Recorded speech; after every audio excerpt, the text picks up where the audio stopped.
For so many Filipinos living abroad, the taste of home can be found in a single, vibrant red bottle. That bottle is UFC banana ketchup. It's not just a condiment, it's a staple, a key ingredient that unlocks the flavors of our childhood. Imagine a plate of crispy fried chicken, a sizzling Filipino-style spaghetti, or a delicious tortang talong, which is an eggplant omelet. What do they all have in common? For many of us, the experience is incomplete without a generous squeeze of that uniquely sweet and tangy banana ketchup. It's a flavor that instantly transports us back to family gatherings, birthday parties, and simple, everyday meals shared with loved ones. This iconic sauce has a fascinating history rooted in Filipino resourcefulness. It was invented back in the 1930s by a brilliant food chemist named Maria Arosa. During a time of food shortages, when tomatoes were scarce, she came up with the idea of using mashed bananas as a base for ketchup. She added vinegar, sugar, and spices, creating a sauce that was not only delicious, but also patriotic. This invention showed the world our ability to innovate and create something wonderful from what we have. UFC became one of the most popular brands, and its bright red color, added to mimic tomato ketchup, became its signature look on every dining table. The importance of banana ketchup and other sauces like it goes beyond just flavor. These condiments, which we lovingly call sausawan, are central to the Filipino dining experience. They represent our love for customizing our food, for adding that personal touch to every bite. Having a bottle of UFC banana ketchup in the pantry is like having a piece of the Philippines in your kitchen. It's a comforting presence, a reminder of our culture and our identity, no matter where we are in the world.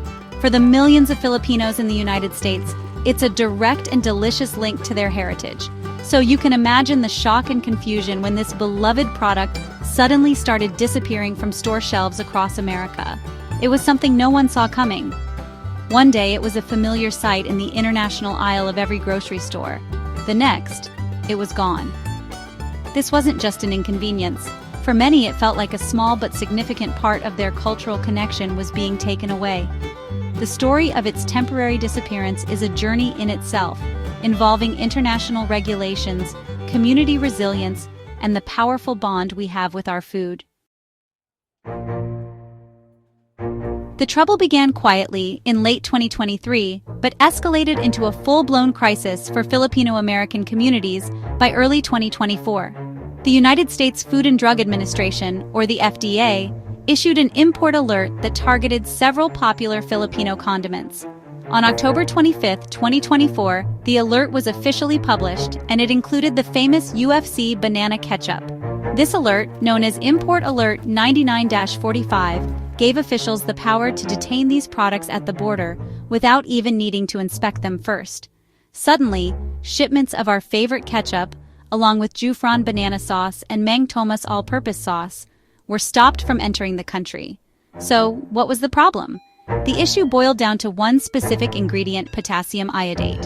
In the Philippines, this additive is commonly used in food products as a way to supplement the population's iodine intake, which is important for health.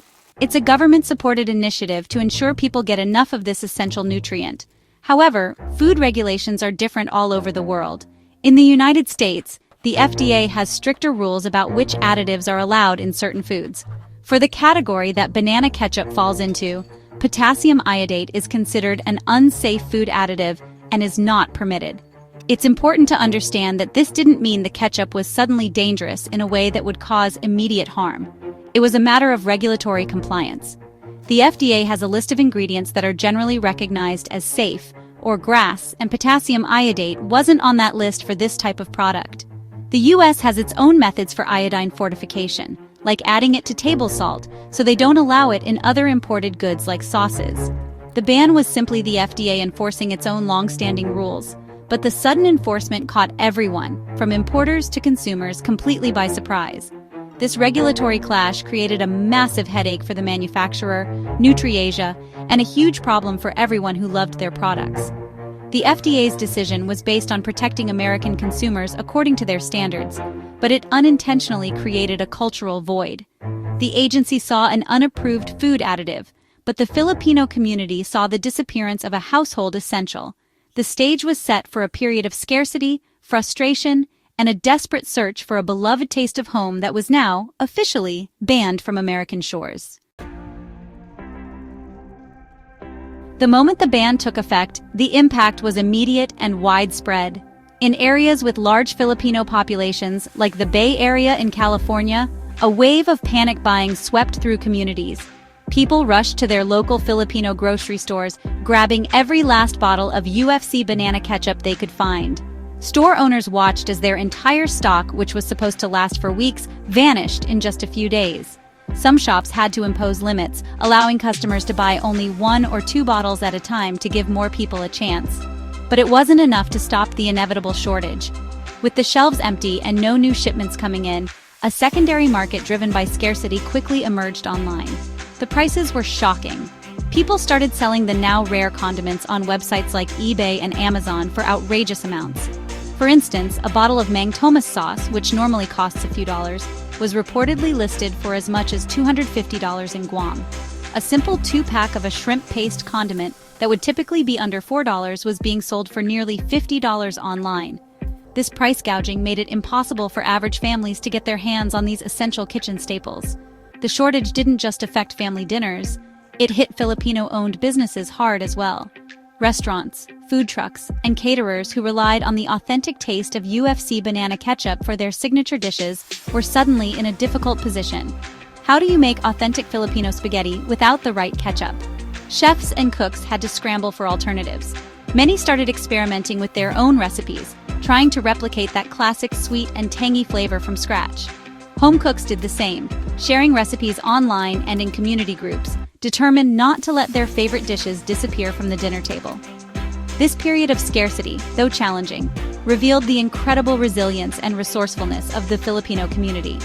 People came together to find solutions, whether it was a small store owner rationing his last few cases, or a grandmother perfecting her homemade banana ketchup recipe to share with her neighbors. The crisis highlighted just how deeply these flavors are woven into the fabric of our culture. It was more than just a sauce, it was a part of our identity, and the community was not willing to let it go without a fight. Faced with a massive market disruption and an outcry from loyal customers, the manufacturer, NutriAsia, knew it had to act fast. The company immediately got to work on a solution that would satisfy both the FDA's regulations and the community's craving for their products. The path forward was clear. They needed to reformulate the recipe for the American market. The problematic ingredient, potassium iodate, had to be removed. NutriAsia's food scientists worked to create a new version of UFC banana ketchup that tasted just as good as the original, but used plain table salt instead of the fortified salt. By August 2024, NutriAsia was ready. They shipped the newly reformulated products to the United States for inspection. This was a critical step. They had to provide extensive documentation to the FDA to prove that the new recipe was fully compliant with U.S. food safety standards. The process took time, as the agency needed to review all the information and ensure that the products were now free of potassium iodate. For months, the Filipino-American community waited anxiously, hopeful that a resolution was near. Finally, on May 16, 2025, the good news arrived. The FDA officially removed UFC banana ketchup and the other sauces from the import alert list. On June 10, 2025, NutriAsia made a public announcement that brought a collective sigh of relief to Filipinos across America. The ban was officially lifted. The reformulated UFC banana ketchup was once again cleared for import and sale in the United States. While the products would still be subject to routine FDA inspections like any other imported food, the automatic detention was over.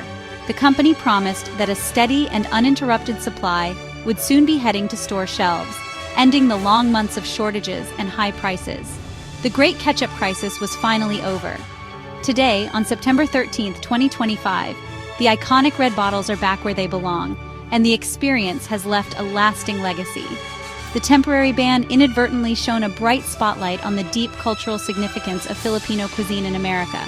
It was a powerful reminder that for an immigrant community, food is so much more than just sustenance. It is memory, connection, and heritage all bottled up. The sweet, tangy return of UFC banana ketchup was not just the return of a product, it was the restoration of a cherished taste of home.